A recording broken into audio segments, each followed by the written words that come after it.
What do I do every day, Mum? What do I do? Get up, catch the bus, go to work, come back home, eat chips and go to bed. Is that it? It's what the rest of us do. But I can't. Why? Because you're better than us? No, I didn't mean that.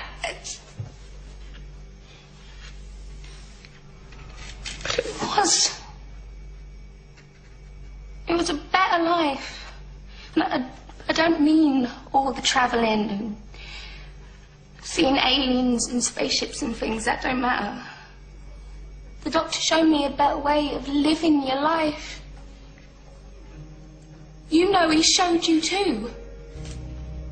That you don't just give up. You don't just let things happen.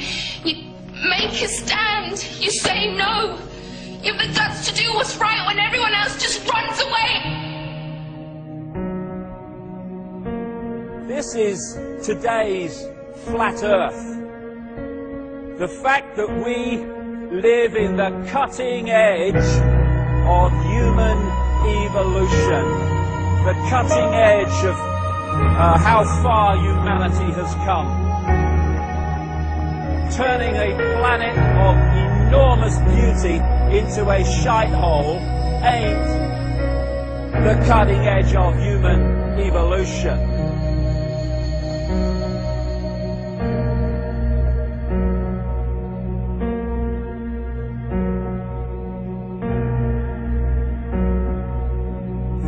As Michael Elner said, just look at us. Everything is backwards. Everything is upside down. Doctors destroy health, lawyers destroy justice, universities destroy knowledge, governments destroy freedom, the major media destroys information, and religions destroy spirituality. I think there's more to know here. Isn't that weird? We always kill the guys who try and help us. Isn't that strange? We let the little demons run amok. Always. John Lennon, murdered. John Kennedy, murdered. Martin Luther King, murdered. Gandhi, murdered. Reagan, wounded. Yeah. Bad fucking choice. You find that people that are in positions of apparent power, like prime ministers and presidents, are actually puppets of the real power, which doesn't put itself on public display. Why would it? I mean, does anyone really think that George W. Bush is running America? He probably couldn't tie his shoelaces, never mind run a country. I have this feeling, man, because you know there's a handful of people actually run everything. That's true. It's provable. It's not I'm not a conspiracy nut. It's provable. Handful, very small elite run and own these corporations, which include the mainstream media. I have this feeling who's ever elected president, like Clinton was, no matter what your promises you promise on the campaign trail, blah, blah, blah, when you win, you go into this smoky room with the 12 industrialist, capitalist scumfucks who got you in there, and you're in this smoky room, and this little film screen comes down, and a big guy in a cigar, roll the film.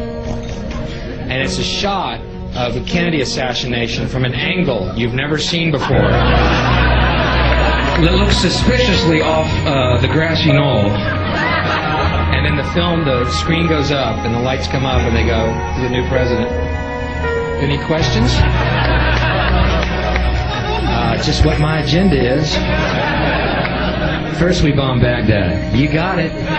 What I am is frustrated at watching Orwell's 1984 unfold in front of our eyes by the day, while people focus on who shot Phil Mitchell.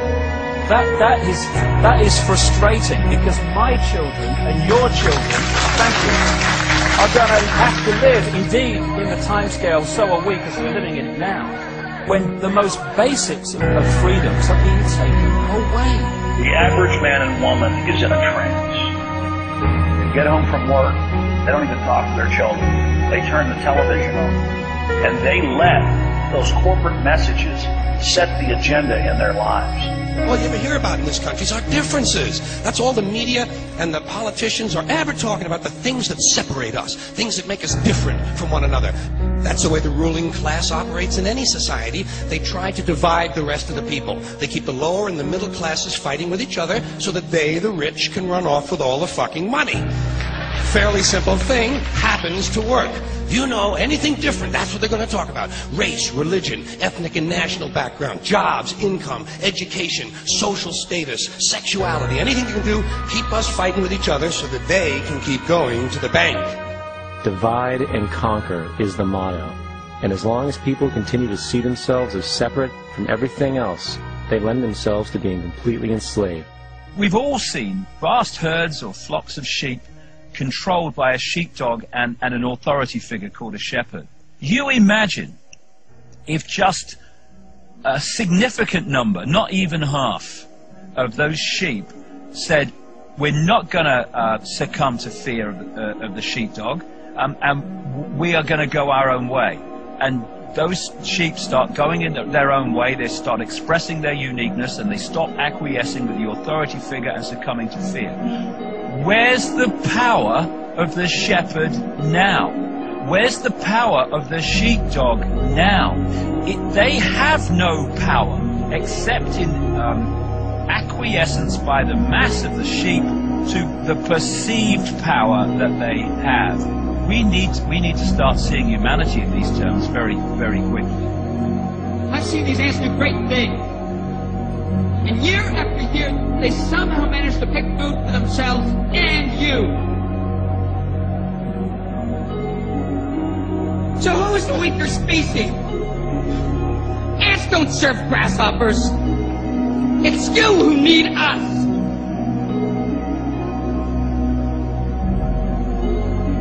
You know, when you go through all these different levels of how we are attacked mentally, emotionally and physically to suppress us and to hold us in the box, in the bubble, that tells us something about us. What people don't realize. Oh, it's negative. No, it's not negative. It's extremely positive if you want to use those terms.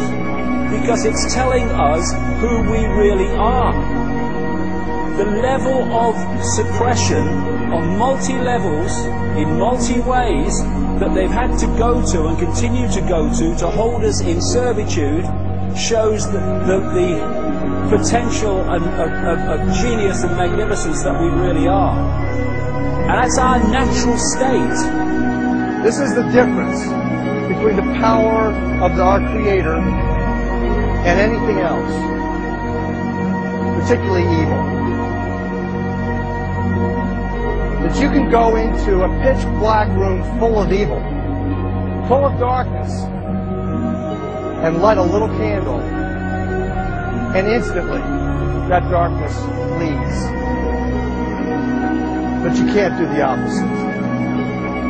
You can't go into a well-lit room full of truth and wisdom and righteousness and joy and health and harmony with the universal power.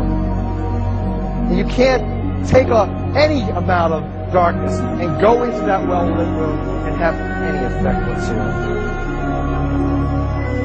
That is the metaphor which I frequently think of when I think that I'm not empowered. It is the greatest lesson for me, and I think for everybody else, to know that we're on the winning side and that we're winning. Today, a young man on acid realized that all matter is merely energy condensed to a slow vibration, that we are all one consciousness experiencing itself subjectively. There is no such thing as death. Life is only a dream, and we are the imagination of ourselves. Here's Tom with the weather.